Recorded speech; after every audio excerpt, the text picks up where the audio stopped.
just to give it everything that it can. Everything you got. Sweet. Good on YouTube. Good on YouTube. Go live on Facebook. Okay. Man, Don't look down. Okay. We always do that. We're always looking down. give the your 7-year-old smile. Oh.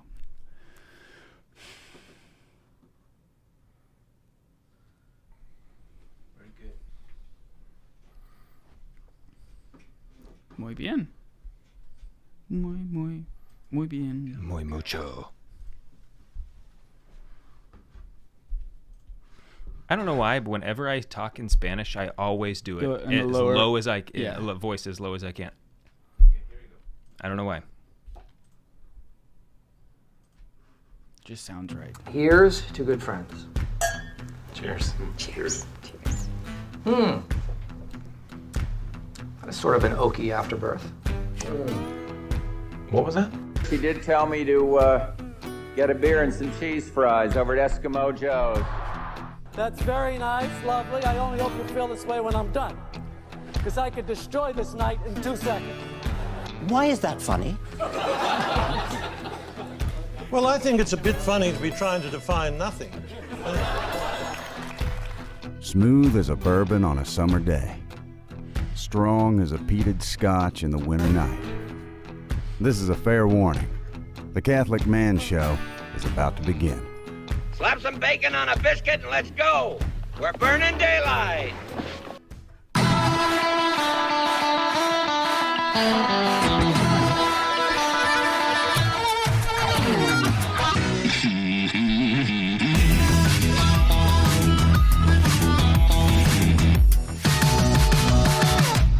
Welcome to the Catholic Man Show. We're on the Lord's team, the winning side. So raise your glass. Adam Minahan here sitting with David Niles in studio. Juan on the buttons. We got Jim doing audio checks, making sure that no one busts in as our bodyguard. He has done, so far, he is 100% 100% effective. Yeah, and I'll just tell you guys, he's a dangerous man. Okay, He's impressive. he had military helicopters flying over his house today. You don't look. Military helicopters don't fly over your house for nothing. Right. Okay. Right. Jim, why don't you go ahead and give them your address? So that They way- know who to watch out for. Jim Spencer. Dave, this is a part 2. When's the last time we did a part 2? It's been a while. Have we ever done a part 2? I feel like we have. One? Yes, we have. I know for sure we Consensus? have. Okay. We- Well, then I have no idea because I know for sure. I don't remember it. We did a Theology of the Body with Father Chris Petrashko. Part 1 and a part 2. Big fan of Krupnik.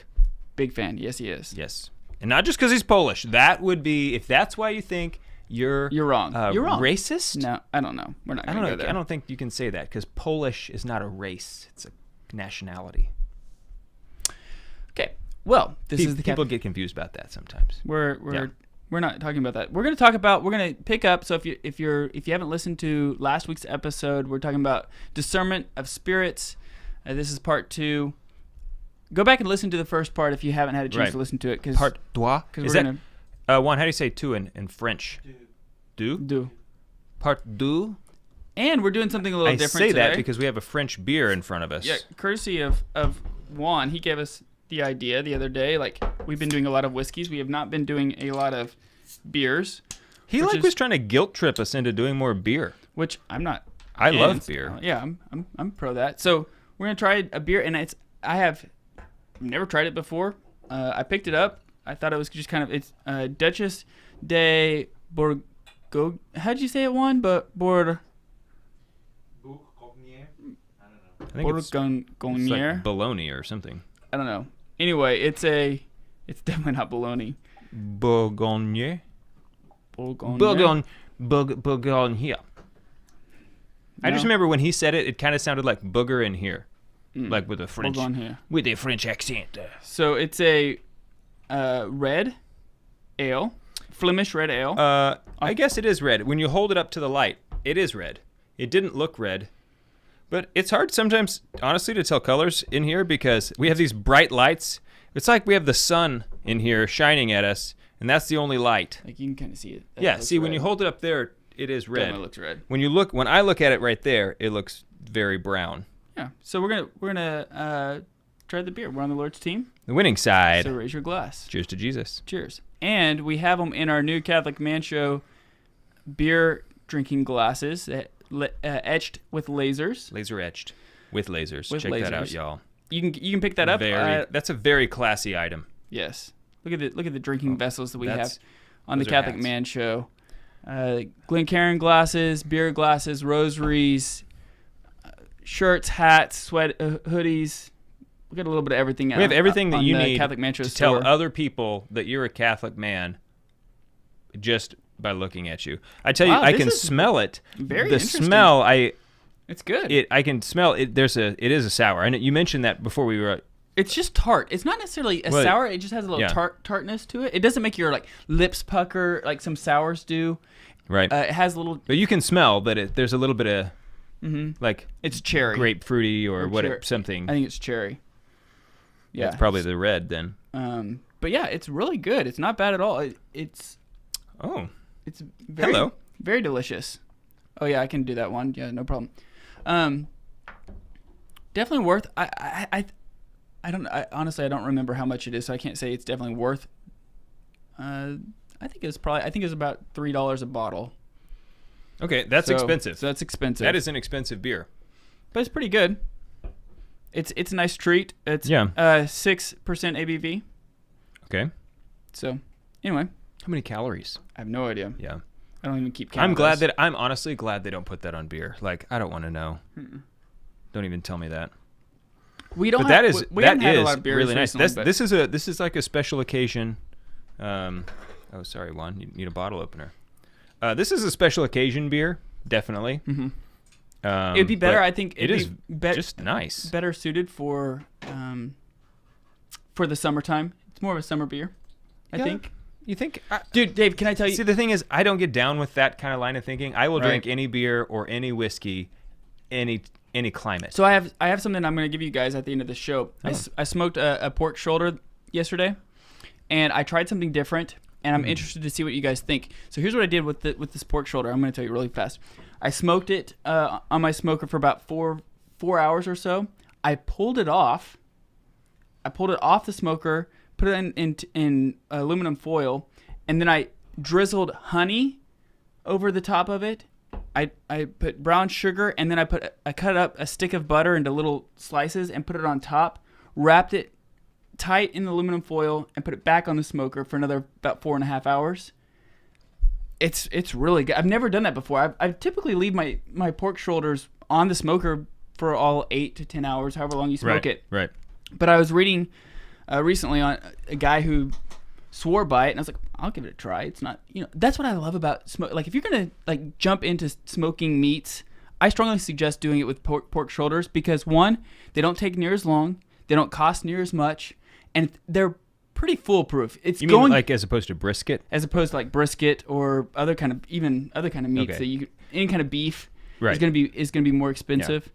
Yeah. So, and it's kind of foolproof. Like, even if you don't. Yeah, I mean, the pork is so good. Pork is just delicious. It's got a great fat in it. Mm-hmm. So if you just cook it, it's gonna be great. Even if you take a pork butt and do nothing to it, right, and you just cook it, it's gonna be good. It will be delicious. I injected it. I don't always inject my pork shoulders, but I did this one. I injected it with red wine vinegar, apple juice, and Worcestershire sauce, like mixed together, and I thought that was pretty nice. Mm-hmm.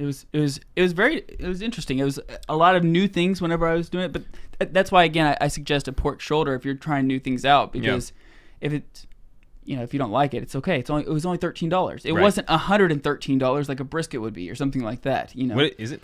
Some of them, like if you get a big brisket, it's like $80-$100 for a full one. Like $10 a pound. Yeah. Wow. Yeah, it's expensive. I'm gonna be honest. When I go and grocery shop, I have no idea. I just don't even pay attention to what prices are. I don't. I just buy it. I mean, I shouldn't do that. But that's why I don't grocery shop also. So right. Anyway, I'll let you guys try some. I still wanted to, because when you told me you were doing this, I had the idea. I mentioned it on the phone. It's like take that brown sugar and all that stuff and pull the pork and then just put the brown sugar in at the end. I think that would be delicious. I don't think it's going to be bad. Right. Now, I will say, I don't know how much the butter helped. I know that it didn't hurt. Oh, it's definitely not hurting. Right. So, anyway, it was pretty good. Butter ain't hurt nobody. I brought it over to my parents' house tonight for dinner, and they thoroughly enjoyed it. So nice. Not the best one I've ever done, but definitely one I will do again. This beer, I just keep coming back to it. It is so good. It's not what I expected, and it's not like, it's not typically what I would say, ooh, this is my style of beer, okay? But I like how it starts off sweet and then quickly hits you with a little, it's like a sweet tart, kind of.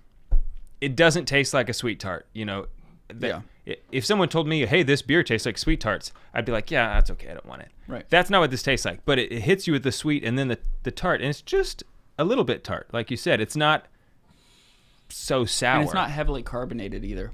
You're right. A light carbonation. Well, look at the head Jim got on his. I tried to get more, and I didn't. That's good. Yeah, so anyway, also... Man, last week we had over 6 hours of recording for the very first time we've ever done that in 1 week. And we'll be probably doing the same thing this year. Yeah, or this week. Yes. This year. Yeah, this week. Yes. So we've been doing a course with Carlo Broussard on St. Thomas Aquinas' 5 ways.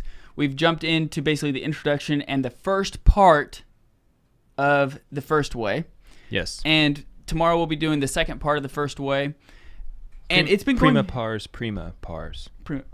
Secunda Well, that's what we've done. Yes. We've done. Yes. The second part, or the first part is what we're doing tomorrow. Yeah. And we've gotten great feedback from our patrons. People have thoroughly enjoyed it. I know that it's been beneficial for me. Enjoyed it, yeah. To learn and pick Carlo's brain. It's been a lot of fun. If you want to go check those out, they will be forever available to our patrons. If you go to patreon.com/thecatholicmanshow, you'll be able to listen to those. It comes with handouts that are way more than what we can even get through. Yeah, we're only 2 episodes in, so if you want to go become a patron, you can watch those videos and get on the bandwagon with the rest of us. It'll be a lot of fun. So when we get back, we're going to jump into the topic since we've already kind of started this topic last week as we were talking about Discernment of Spirits, a book by Father Timothy Gallagher. We're on the Lord's team. The winning side. So raise your glass. Cheers to Jesus.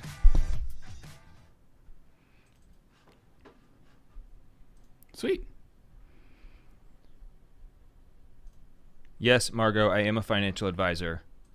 I don't get comments on my feeds anymore, so I have no idea if anybody's commenting. Oh, I just got that. Never mind. Maybe they're all just coming in right now. I know you can have a setting where it's like, do you get the ones live? Yeah, I'm all of a sudden just getting all of them. Carrie. Is butter a spice? I know, but... Can you believe brother so-and-so?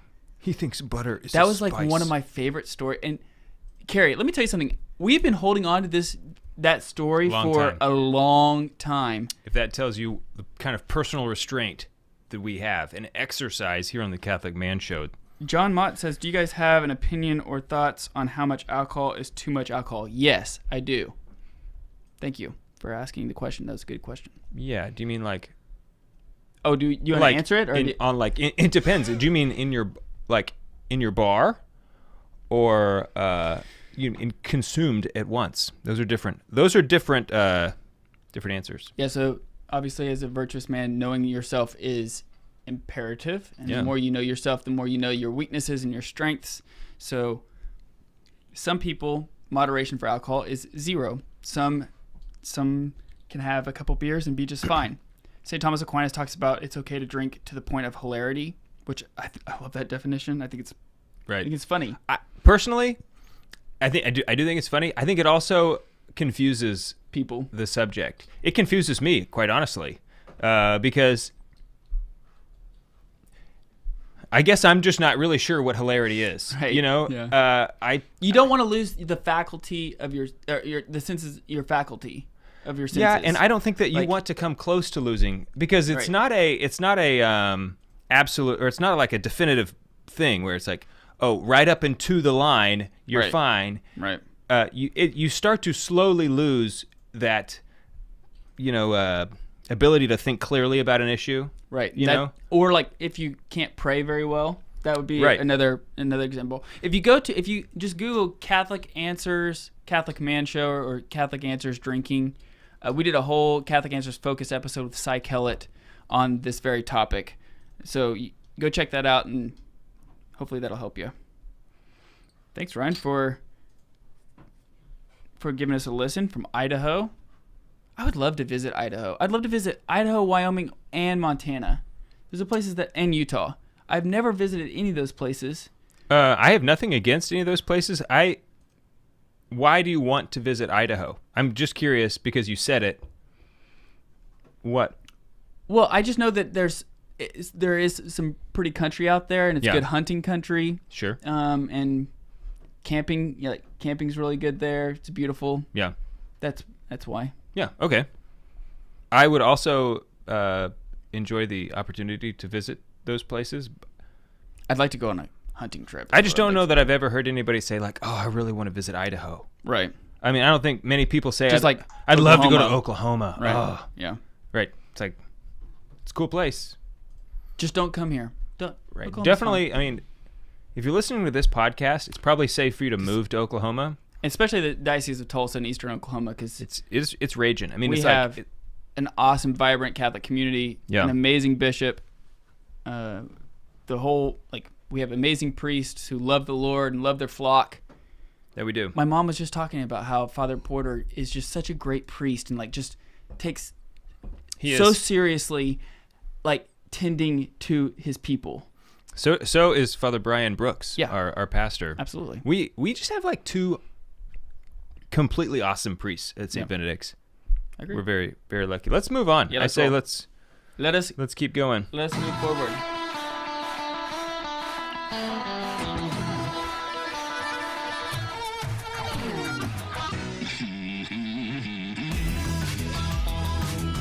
Welcome back to the Catholic Man Show. I'm David Niles, here with Adam Minahan, Juan Posada, and Jim Spencer in the house. We are doing part 2 of the Discernment of Spirits. The man gear, what continues to be the man gear, because this is part week. 2, is this book right here, The Discernment of Spirits, by Father Timothy Gallagher, subtitled An Ignatian Guide for Everyday Living. I really love this book. I said it on the last episode. In fact, if you haven't heard our last episode, I think it would be beneficial for you in having context, because we're just going to assume today that you heard last episode. This is a podcast. It's available on the internet. Just go listen to it, right, and then come back and finish this one. But just the way that these 14 rules by St. Ignatius, Ignatius made them so practical. They're for just you and me, regular people. And then in this book, Father Timothy Gallagher breaks them down using real life examples. You're not going to not understand the rules or the application of them. Nice. Yeah. This segment of the Catholic Man Show is brought to you by the Catholic Woodworker. Go to thecatholicwoodworker.com. Use promo code TCMS for the Catholic Man Show, and you get 10% off all of your purchases. That includes rosaries, home altars, their traveling altars, the crucifixes, heirloom quality stuff. If you use TCMS, it lets him know that we sent you. He continues to support the show. It's a win-win for everybody. You get 10% off. So go to the and Catholic. You get something really cool too. Yes. So go to thecatholicwoodworker.com. Okay, right. So let's just jump into it, because the last episode we went way past our 4 segments, and so Yes. It was one of the longest ones. I opened it up and I realized, oh my goodness, we have almost 2 hours. Yeah. I cut it down though, because I realized we kept recording after we were really done. Oh, okay. Which was nice, because I was glad I didn't just export it and just sent it off. So there are 14 rules. We made it through 7 last time. We're going to make it through the final 7 this time. Okay. Once again, we're not going to backtrack. We're just going to carry on. So Rule 8. My wayward son. Yeah. From the philosopher Kansas. Let one who is in desolation work to be in patience, which is contrary to the vexations which come to him, and let him think that he will soon be consoled, diligently using the means against such desolation as is said in the 6th rule. The 6th rule, just as a recap. Yeah, that's okay. That's way easier said than done. Yeah, so the 6th rule was do not make a change. Right. So you just be firm in your resolution. So be patient. Like when things are really bad, just be patient. Right. That's really tough. So Father Gallagher, he says that patience is the virtue proper to persons undergoing a trial. That they do not flee the trial, but carry the burden faithfully, enduring the trial as long as it persists.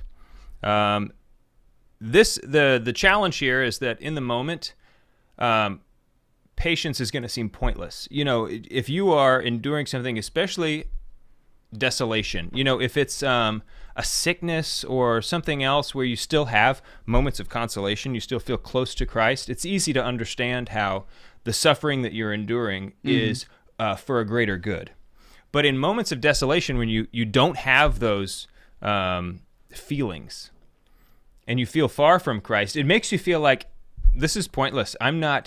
Nothing good is coming from this. Well, and this goes against like almost our human nature, right? Whenever we see something that's broken or like something is painful on us, some kind of pain is attacking us, what do you want to do? You want to fix it. Like let's stop this. Let's make a correction. Let's get a correction going. Yeah. And like this so this goes against the grain of what you really want to be, like, what you want to be doing. Yeah, and that's why the 6th rule is so important. Never make a change. It's in desolation. In desolation, moments of desolation. And you know, once again, in that rule 6, never is an absolute term. He leaves no exceptions. Never make a change. So, for instance, if we've committed ourselves to a certain amount of prayer, and in a moment of desolation we're tempted to cut it short, which that happens all the time. That's probably the most common temptation in desolation. We already know not to make a change and that we should complete our previous commitment. That's the rule 6. This one takes it another step because it describes the attitude that we continue to make that. You know, rule 6 tells us what to do. This is kind of how to do it. Okay. So we're going to do it with patience. I mean, a lot of times I know that when I'm feeling down and stuff like that, I'm praying the rosary and it's like, okay, I got four decades done. I'm just going to cut it off. Right. I'm not going to get the 5th decade in. Right. I may try to do it later on in the day. Like I just tell myself, I'll do it later today. Yeah, man, I can't tell you how many times that, you know what? Oh, okay, I'm going to do my 20 minutes of prayer or, you know, whatever. I'll do it after this and I'll have a plan. Right. And then, but that's not my routine. And so when that moment comes, I don't think about it because I'm a routine person and it's the end of the day and I realize I didn't pray today. Like, they got me again. Mm-hmm. Yeah, it's very easy to do. With those thoughts. We have actually done an episode on patience we talked about how patience is an active thing. It's not a passive thing. It's not something you just kind of like sit back, and let happen to you. You actually do patience. That's exactly what St. Ignatius says here, that he says it is, in this rule, he says, work to be patient. Which is very hard. Right. Sort of like the marathon runner who is running and getting tired from the miles he's already run, yet he continues to run. You don't stop running. You continue doing the thing that you are doing. Okay? And there's kind of patience in running a marathon. You can't just get it done. You have to continue to endure in order to complete the task. So Father Timothy, he says, when we remain faithful to prayer, to service, and to our spiritual commitments, and to our calling in general, in spite of the urgings of spiritual desolation, to admit defeat, we are working to remain patient. So that is the work. And that is what we're called to do, is to just simply continue. You might not feel like anything is being accomplished, but your feelings need to be rejected because, once again, you are in desolation. And the feelings and thoughts that come from desolation do not come from the Lord. So just focus on what you've already taken on to do it well. Like, don't add more stuff, don't take things away, but what you've already committed to, what your vocation is, strive to do it well. Right. Exactly. Yeah. Commit to it even more, which is another rule, like to more penance in some suitable form of penance, to more prayer by petition asking it to be taken away. It's also no coincidence that this rule, the 8th rule, comes right after the 7th rule.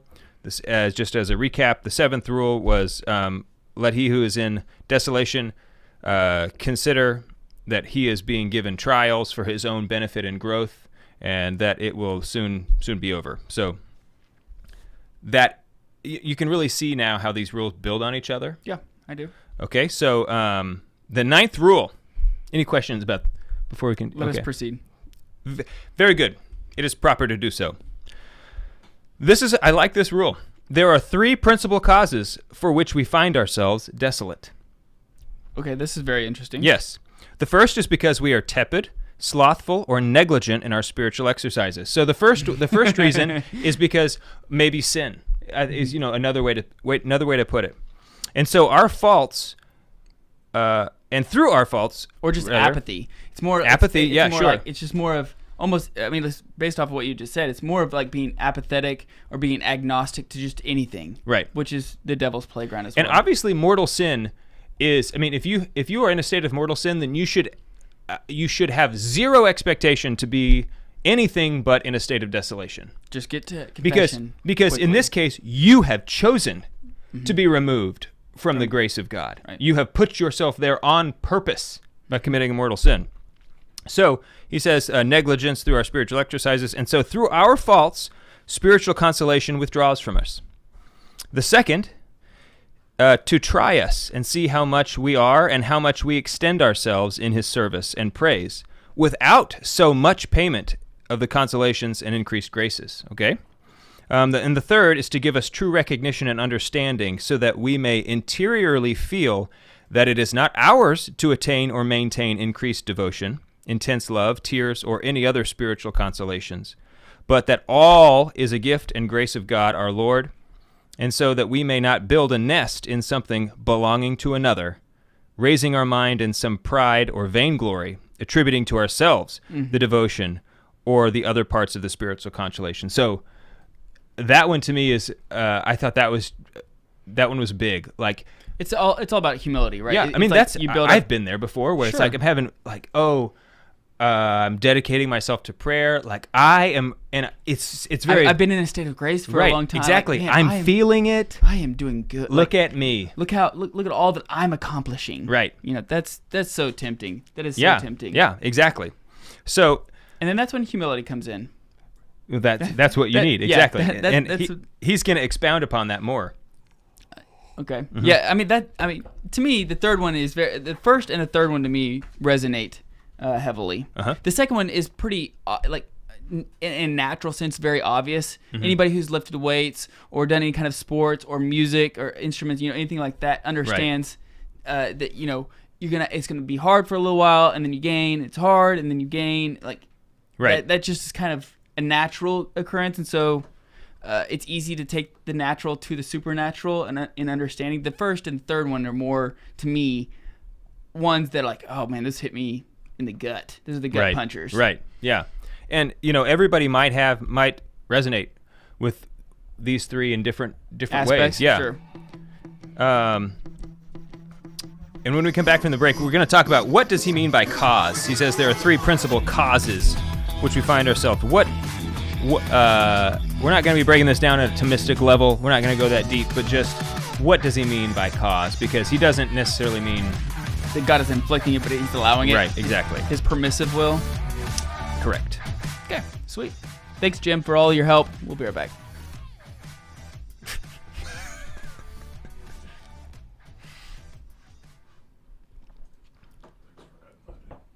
Just throwing that in there for you, Jim. Look, see, I did get more comments after that. Okay, cool.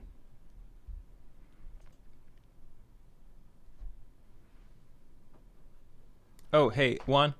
Adam's camera is focused on me, which I think is cool. I think our listeners, I think the viewers dig it. It's a better viewer experience, is what you're saying? Don't do that. Don't do that. Get out of the shot. I'm not sure. That was that's weird. Better. Is that better? I have no idea. I can't see it. I still think. Yeah. See, I'm in focus. He's not in focus. Look at that right there. One.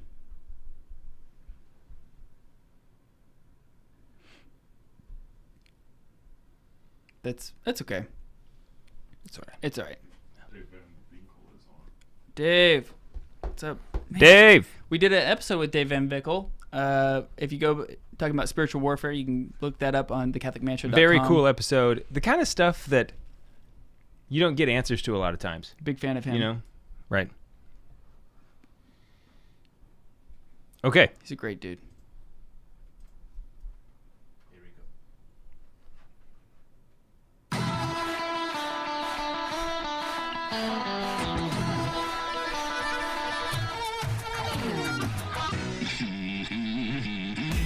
Welcome back to the Catholic Man Show.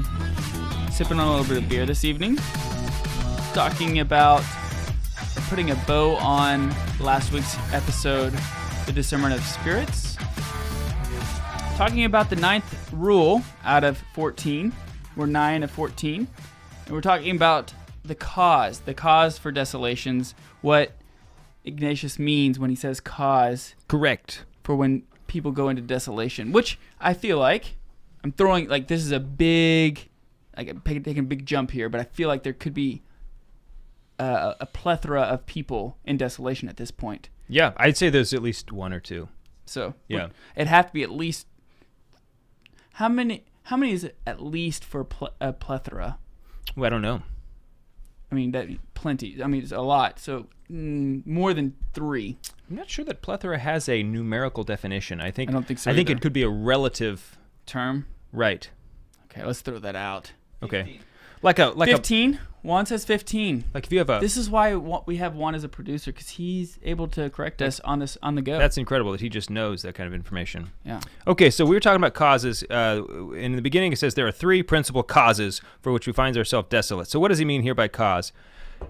Does he mean that God is just like inflicting this upon them? No. He says that cause here does not indicate origin or like the causing agent, but rather finality, the purpose for which the desolation is permitted to occur. So he's about achieving the right end. He's about restoring us to whatever, Everything that God does is about the end. Right. He either wants to achieve some sort of growth in us or, maybe conversion of heart or...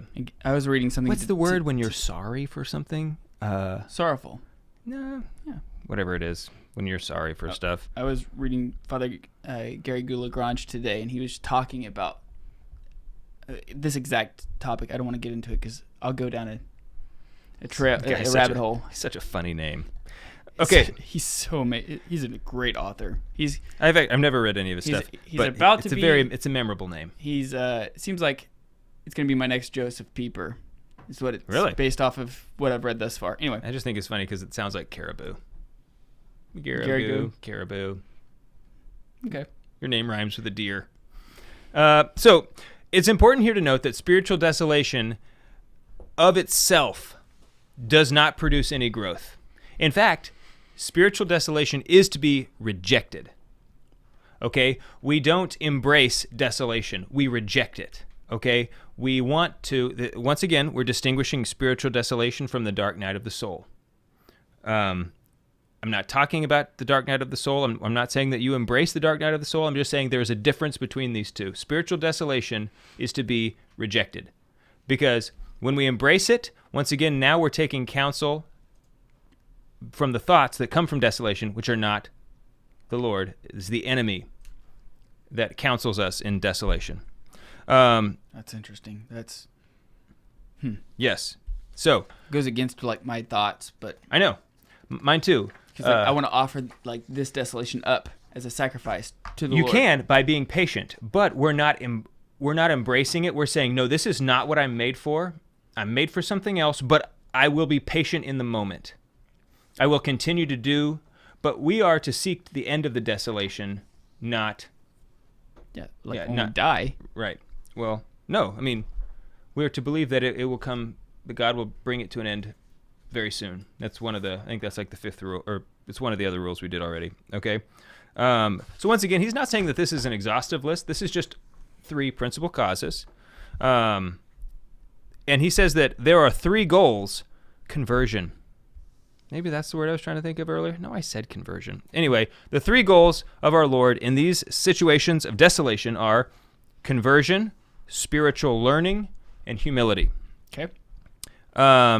Which goes, like, that's obvious. Like, right. Especially for the 3 reasons why. These are the 3 fruits of the reasons why it makes sense. So if it's because of our own tepidness, the first way, the first principal cause, to me, this is just it shows the love of God, that he wouldn't just kind of abandon you to your sins, that he would inflict this upon you in order that you would return to him. Because otherwise, you're just going to go along with sinful habits, and who knows what your final destination will be. Like, if you allow even small sins a place to be cultivated in your soul, they will soon manifest, grow into large, serious sins. Okay, so just the fact that God would allow us to suffer in this way is a beautiful grace. Okay, the desolation might be painful, but it would be worse if he didn't do it. Spiritual learning we receive is really the learning to resist the desolation itself. Okay, so there's a man by the name of Daniel Gill who has some commentary on the Ignatius rules here. He uses the example of a patriot soldier versus a mercenary. Okay, so the second way was to try us to see how much we are and how much we extend ourselves in his service and praise without so much of the payment of consolation. So when you don't get the spiritual cookies, are you still willing to serve him? Okay, so the mercenary and the patriot, when they stop being paid, the mercenary just gets out of there. The patriot stays because he believes in the cause, and he loves his country, even though his country might not be paying him to be a soldier, right? Okay, so that's the kind of spiritual learning that he wants for us. And then, by the way, when I used that example earlier about like lifting weights, I was meaning like whenever you hit lifting weights and you hit a plateau, and but you keep going, to continue lifting. Because you believe in what what you're doing, like what the end is, and so you keep going, and those plateaus end up, continue growing. Yeah, up. With persistence, you break through them. Right. I just wanted to give that clarification. I'm glad you did. I didn't realize that's what you meant. Yeah. As you're reading that, I was like, man, I wasn't very clear there. I need to make sure that I cover that. Yeah. Go ahead. I'm sorry. So finally, God knows us, and he knows that we are likely to fall. So he allows desolation, so that we do not think that we are the source of our own consolation. Okay, we kind of talked about this already, that otherwise you end up taking good things that you're doing and you're receiving consolations, and you miss the fruits of it. You miss the reasons why you get them. You misapply the source. You think that you are the source, and you forget that God is the source, and so you start to believe in yourself and not him. And that's so hard when God has given you gifts where you excel in a specific aspect of your life that other people don't. And so because of these natural gifts that have been given to you, that's something that's like, I don't have to work for this. This is just something that is just naturally given to me, that apparently it's not given to everybody because everybody else is thinking that I'm doing a really good job with this. Right. And then you build into like, well, that I'm just good at this. Yeah. And it's like, no, this is a gift from God, and he's given it to you so that you may glorify him, not for yourself. Even if you say, look, I've trained my whole life. I have worked thousands and thousands I put the 10,000 hours that you haven't seen right. for me to be able to do what I'm doing now. That is true. And you deserve recognition for doing those things, putting in the work to cultivate a gift that God has given you, but don't for one instant think that you did it yourself. You were given the ability to do it in the first place from God. So that's a good analogy, I think. The 10th rule. Okay. Let the one who is in consolation think how he will conduct himself in the desolation which will come after. Yeah. Taking new strength for that time. This is important. I love this one. This is something you say a lot. Yeah, I mean, in the good times, you prepare for the bad times. Prepare for the bad times. That's right. Whatever your vices are. You didn't even know you were quoting Ignatius. I had no idea. Yeah. Or he was quoting me. He's always ripping off your stuff. He does. He does that. The thing about a lot of the saints is, it seems like that they do that with us. Seriously, that is something that I actually got, I think, from Matt Fradd, or I'm not really sure who I got that from, but Yeah. whatever vice you're struggling with, you're gonna feel like that. Okay, I've conquered. And this is what. Okay, now you're hitting pride again. I've conquered this. No. God, this is a grace that God has given you. Nothing. Yeah. You've just cooperated with God's grace, but you feel like I will never do that again. Mm-hmm. And then X amount of time goes by, and then you find yourself doing that exact same thing again. You're like, man, I can't believe I did that. Well, the reason why is because you haven't prepared for whenever like those temptations come, or what mood were you in, what was your mental state, like, right. All the things that lead you to that stuff. So you need to, when you are at your highs, when you are feeling good about like where you are just in life in general, you need to prepare for like, okay, where. This is a part about knowing thyself, right? Like we talked about in between those breaks, is knowing when you are going to fall, like knowing where are my weaknesses and how could I possibly feed these weaknesses to make me fall? Yeah. And so, I mean, to me, that 10th rule is huge. When you're feeling consolation, when you're feeling close to God, make sure that you get on your P's and Q's, because now you have a target on your back, and the devil does not want you to be close to God. Yeah. And thus, there's going to be a lot of things thrown at you. Yeah. And I'll tell you, Adam, Ignatius would agree with you. Okay. Interesting. The whole purpose of these rules, it would be to become holy. That's really the whole purpose of this. But principally, he's doing this in order to train us to reject desolation. To when we become desolate, to learn what needs to be learned as quickly as possible in order to return to a state of consolation, so that we might once again be counseled by the good spirits instead of the bad, instead of being tempted by the bad spirits. And so he also, we need to make clear that the purpose of consolation is not strictly to prepare for desolation. Okay, consolation is good in and of itself. It's not just utilitarian. Okay, so Father Gallagher says, our primary task in time of spiritual consolation always remains to accept the blessed work of God within us through such consolation, and remember that the good spirits counsel us more in moments of consolation. Yeah, hopefully it grows your relationship with God. It brings you closer to God, not necessarily for the euphoric sense of the consolation itself. Right. And it should be enjoyed in and of itself, like just that moment of unity with God. Like, first of all, don't overcomplicate it. Then remember to think about the desolation that is likely to come in the future. And we'll wrap up the 10th rule when we get back. Okay.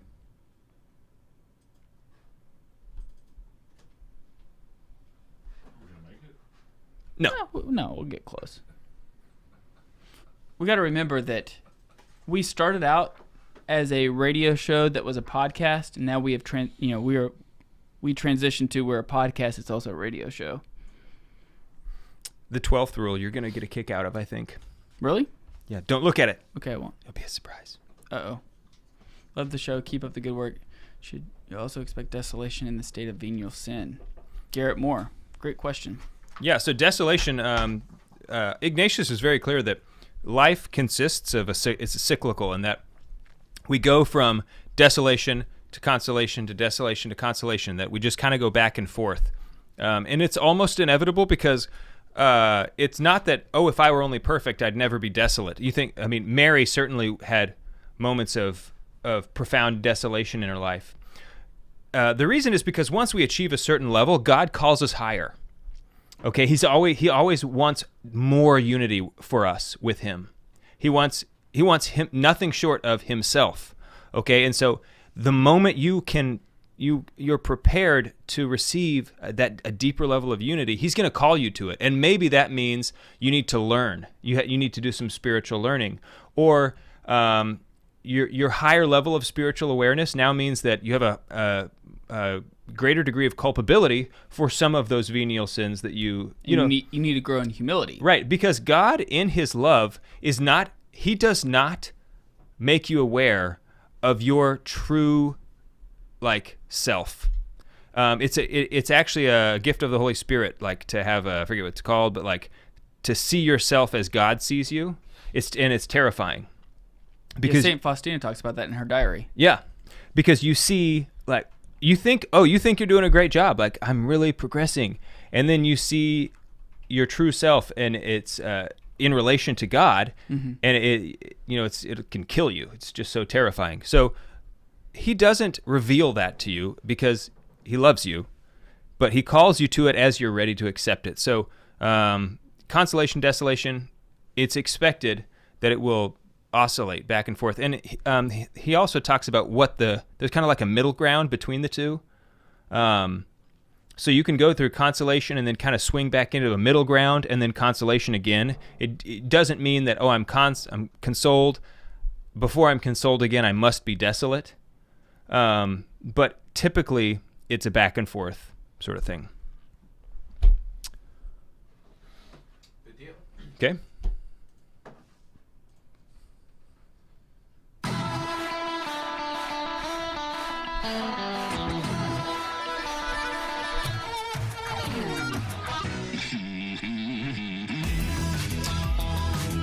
Welcome back to the Catholic Man Show. I'm David Niles. Here with Adam Minahan, we're talking about the discernment of spirits. We're talking about the 10th rule right now.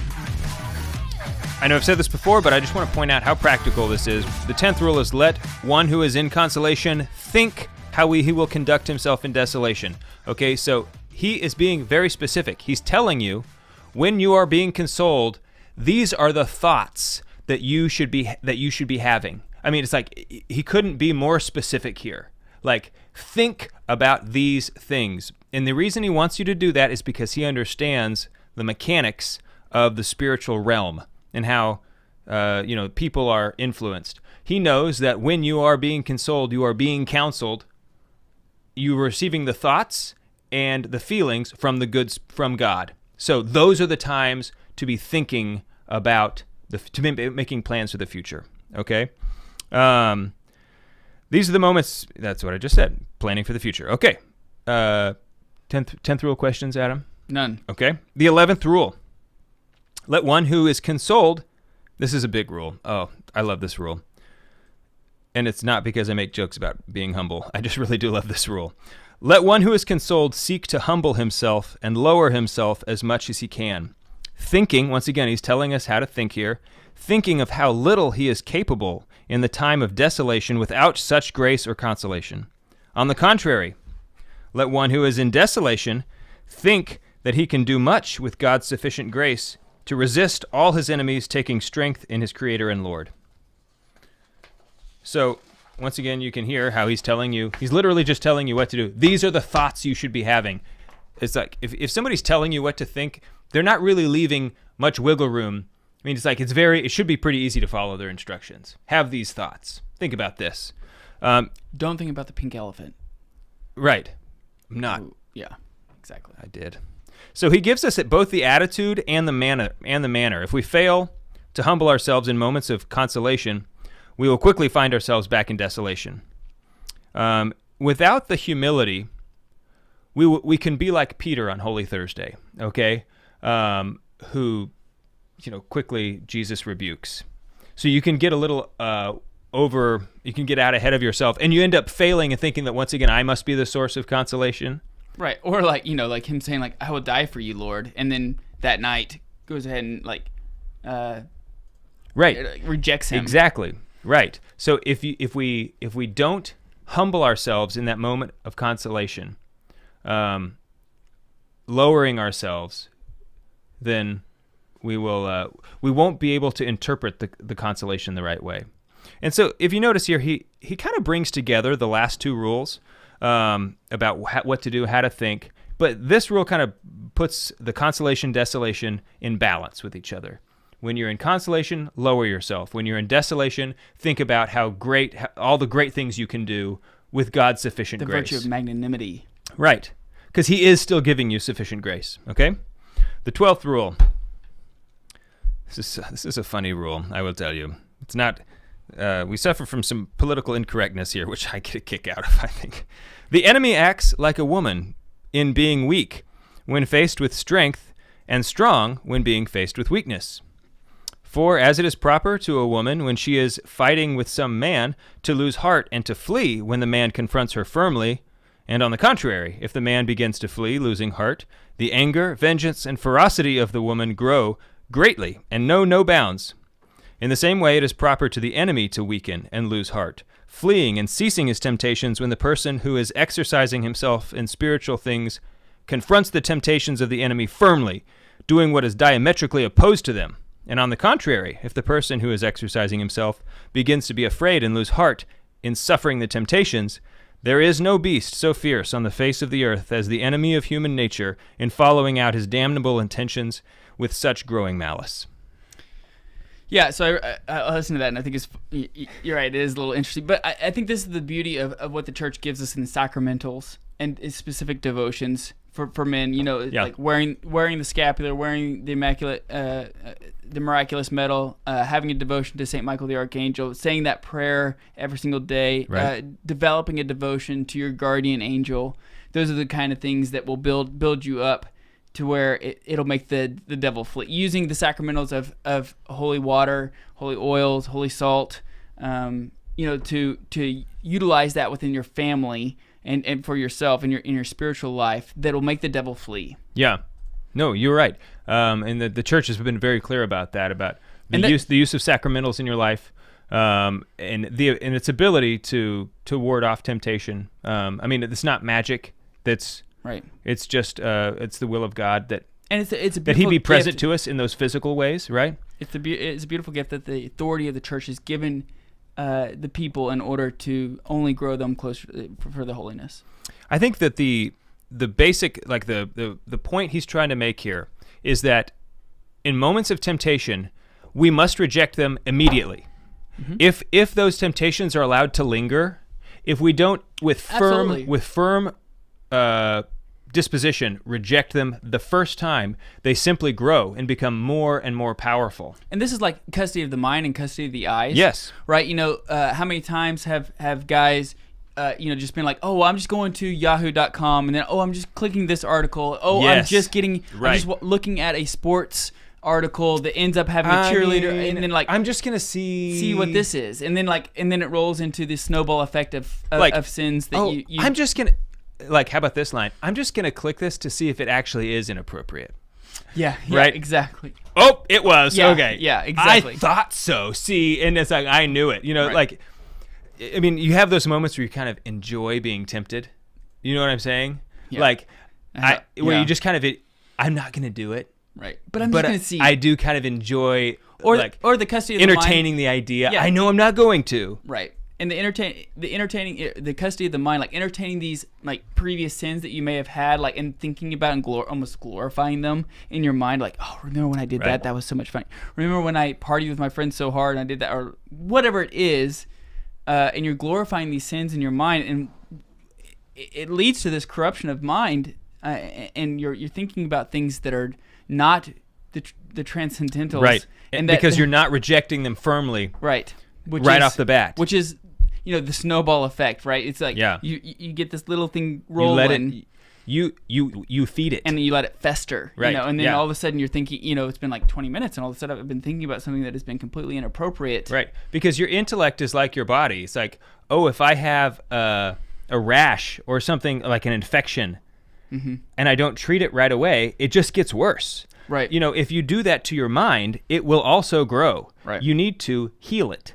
I mean, you would never let an infection just like, I kind of like that infection. It's like, it's a cool scar. Or how about this? Somebody did something wrong to you, and you're sitting there thinking about it over and over in your head for a long period of time. Then you see them again, and they say something just kind of very normal, very I bet you had a good day today. It's like, why did he say that? I can't believe he said, I bet you had a good day. It's probably because he actually knows that I didn't have a good day because he said this, and this to me. And it's like, that's not the case at all. But you just let these things. That's a moment we need to stop and become myself reflecting upon myself. Right. Right? Yeah. And that's something you have to train yourself to do. So the enemy is weak when faced with strength and strong when faced with weakness. So he gives an example here. He says, when dedicated persons are firm in confronting temptations of the enemy, doing precisely the opposite of what the temptation suggests. For instance, why not let prayer go until later? Mm-hmm. No, I will pray right now as planned. You firm. It's like, no, I don't. I will not even entertain the idea. I firmly reject this notion. Mm-hmm. with that kind of disposition. Then Ignatius says the enemy weakens, loses heart, and ceases to tempt them. So actually, it terrifies the enemy, and they flee based on your own strength. In not to say that you are the source of that strength, but that you have chosen to cooperate with that strength that you have been given. Yeah. Okay. So yeah, I like that. He basically is telling us something that we know from spiritual warfare, that the enemy is essentially weak.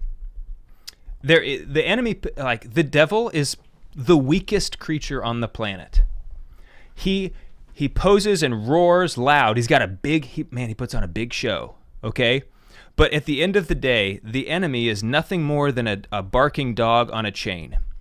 And it is the Lord who tells who tells Satan and the evil spirits, you may come this far and no further. Okay?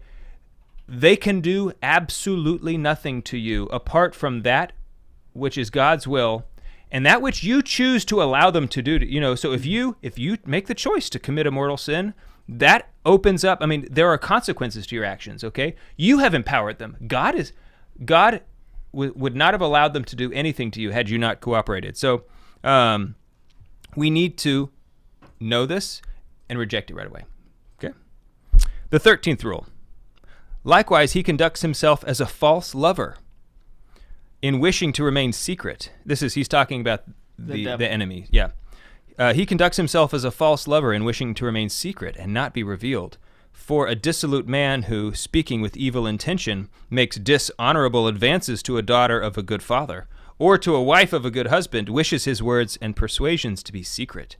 And the contrary displeases him very much, when the daughter reveals to her father or the wife to her husband his false words and depraved intentions, because he easily perceives that he will not be able to succeed with the undertaking begun. In the same way, the enemy of human nature brings his wiles and persuasions to the just soul. He wishes and desires that they be received and kept in secret.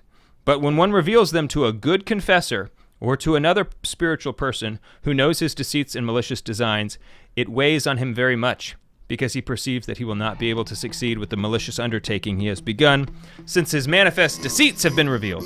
A lot to say about this. This one's big for our show, about brotherhood, about having someone, spiritual director. Yeah, so if you're listening to this right now on the radio, go to thecatholicmanshow.com. You can check out the rest of our episode, or you can subscribe to our YouTube channel as well. We'll continue this on our podcast. We'll be right back. Oh, we're on the Lord's team. The winning side. So raise your glass. Cheers to Jesus.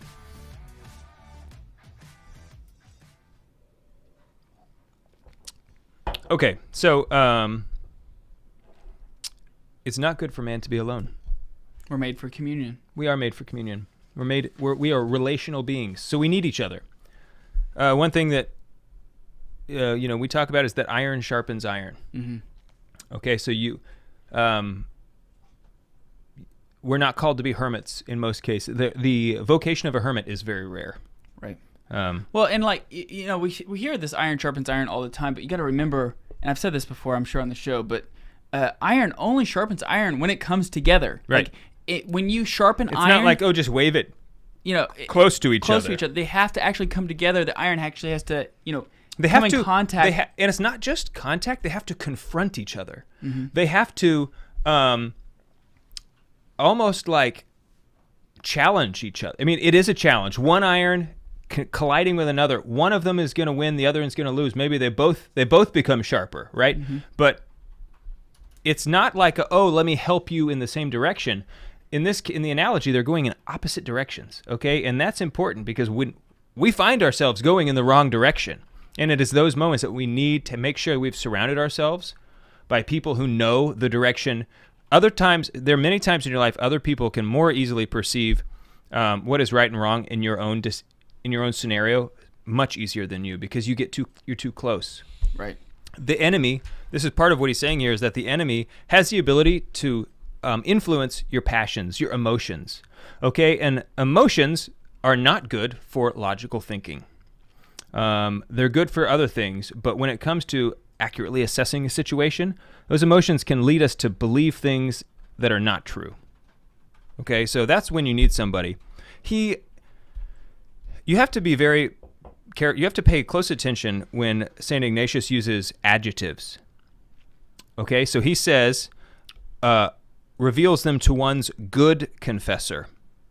Not simply one's confessor, one's good confessor. And then or another spiritual person. So he immediately follows good confessor up with another spiritual person. So he's also implying that your good confessor is indeed a spiritual person. Mm-hmm. And so the thing here is that the enemy wants you to keep your struggles to yourself. Oh, yeah. I mean, his whole game is divide and conquer. Exactly. Right? He divides you, separates you, conquers you by saying, like, I'm the only one struggling with this. I'm the only person carrying this cross this way. I'm the only, like, my cross is, is heavier than everybody else's. And so, like, it just follows you into despair. Or maybe they've got their own problem. The last thing they need is my problems. Is to listen to like, my, yeah. I'm pretty busy. And I know they're busy. Right, yeah, they don't want to, the last thing that they need is to have to deal with my silly problems. Right. Because in that moment, they might be tempted to think your problems aren't as bad as what some people are. Yeah. And they wouldn't understand anyway. They're going to think you're crazy if you bring this up. They won't want to be your friend. The excuses go on and on and on. And I love this chapter in the book because he talks about Saint Therese on the night before she was to take her final vows. She had never in her life doubted for an instant her vocation to the religious life until the night before her and she said there she was in her cell and all of a sudden became convinced that she had deceived herself and her superiors, that she saw very clearly that she did not have a vocation to the religious life. And so she went and found her superior. Actually, they were in like evening prayer. And since she hadn't taken her vows yet or something, she wasn't allowed into this certain area. Mm-hmm. She went in there anyway because she had to talk to somebody. She had to, right. And so it was like an act of humility that she said, I will go and do this even though it will be very embarrassing for me. Like,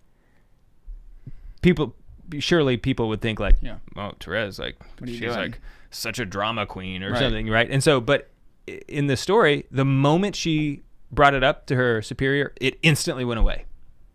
Well, I mean, how many times, we can relate to that. I mean, how many times have I called you late at night or something like that, worried about something or struggling with something, yeah. and just talking to you about it, I instantly, like, by the end of the conversation, I'm like, you know what, that was, like, that's not that big of a deal. Or right. I'm not struggling with this as bad as what I thought I was. Or you give good advice or, terrible, right. a lot of times terrible advice, uh-huh. and yeah. I end up being okay. That is true. But I'm not as culpable because of your right. terrible advice. And that's fine. Yeah. I mean, you should know better, but I mean, it's it's like it works out. Right. But So, I mean, I think a lot of people get that. And you know what? Receiving those kind of phone calls actually is something that's good for the soul as well. Yeah, because you do it's a spiritual work of mercy, for your brother. And just like being there for him. Like, right. We have a mutual friend who's struggling right now, and he every time he calls me, I'm like, yes, I'm glad he's calling. Like, yeah. Good. I get to talk to him. Uh-huh. It feels good. Mm-hmm. So the other thing a couple things that need to be clarified here is, what does Ignatius mean by a spiritual person? What does that mean? Okay, because New Age, I believe. Yeah, New Age, right? Yeah, they need to probably a yoga instructor, right? Because he doesn't mean holy. He doesn't mean a holy person. Ignatius clearly states that the word spiritual in this context does not signify simply a person of prayer and service. Such a person may or may not have the necessary knowledge and experience to assist the troubled person wisely. A confessor is spiritual if he is conversant with the workings of the enemy. One who knows, because he says here, one who knows his deceits and malicious designs. Okay, so St. Teresa of Avila actually goes through how to pick a good spiritual director in detail. And she actually says, let's say you have a very holy person and one who is not holy but knows the workings of the enemy. She says to not pick the holy. Right. Like, it's better to have a more sinful spiritual director who is knowledgeable about the workings of the evil one. because they can more accurately and acutely direct you through, oh, yes, I'm very familiar with that tactic of theirs. I know it very well. I know, it's very interesting that that's the case. Yes, right. Because some people are just naturally holy, and other people, we all have different gifts, right? You know what I'm saying? Some of us, like me, are on the struggle bus constantly. Yeah, and so it's like you notice who's absent from the list. He doesn't say a holy person, but he says a good confessor or another spiritual person. Okay, so the 14th rule, this is the last rule. One. The last one. I like this rule. So these last 3 rules are kind of a subset. You notice it was, how does the enemy work when he's attacking you, tempting you? Be strong. Then here it was, he's going to tell you to keep it secret. And now we'll see this 14th rule, that once again referring to the evil one, likewise he conducts himself as a leader, intent upon conquering and robbing what he desires. For just as a captain and leader of an army in the field, pitching his camp and exploring the fortifications and defenses of a stronghold, attacks it at its weakest point, in the same way the enemy of human nature, roving about, looks in turn at our theological, cardinal, and moral virtues, and where he finds us weakest and in most need of our eternal salvation, there he attacks us and attempts to take us. Yep, that makes sense. Yeah. It's like that seems obvious, right? Like, yeah, that's why obviously if I was them, this is exactly where I would tempt me, because that's where I'm the weakest. That's part of, like we've said this multiple times on the show, but knowing thyself, knowing where your weakest points are, right. When you're at your highest, you focus on some of the things that you struggle with in order to fortify yourself to when those attacks come, you have a strong defense. Right. Now notice what he doesn't say. He doesn't, in this metaphor, talk about how strong the attacker is. It doesn't matter. He simply it's about finding the weakness. If you're a town with a wall around it, mm-hmm. Are all parts of that wall? Yeah, you know how the Great Wall of China got infiltrated? How? It wasn't because they broke through the wall. How was it? It was because they bribed the guards to let them in. Oh, so you go. You had a place where guards could be bribed. Right. Yeah. So that was the weakest. It wasn't that the wall was too weak for the enemy. It was because they were they figured out a way to get in. Right. From the bribing the guards. So, we see that once again here is the beginning is where we start. Obviously, the beginning is a very good place to start. So I like starting at the yeah. Actually, you know what? Sometimes I don't like starting at the beginning. A lot of books I don't start at the beginning. Oh, really? Interesting. Yeah. I do. I'm just that kind of guy. Yeah. So the battle will always start in this scenario at your weakest place. It's not like they're going to say, you know what? That looks like a nice wall. Sure, I know there's like a wooden gate around the side. Let's start with the stone wall. Mm-hmm. See how it goes. That's never going to happen. So Ignatius says that. Actually, I think this is Father Gallagher.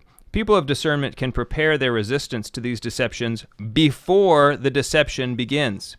They can learn where in their spiritual lives the enemy's deception will most likely occur and be prepared beforehand. You are as strong as your weakest link, is essentially. Goodbye. You are the weakest link. Goodbye.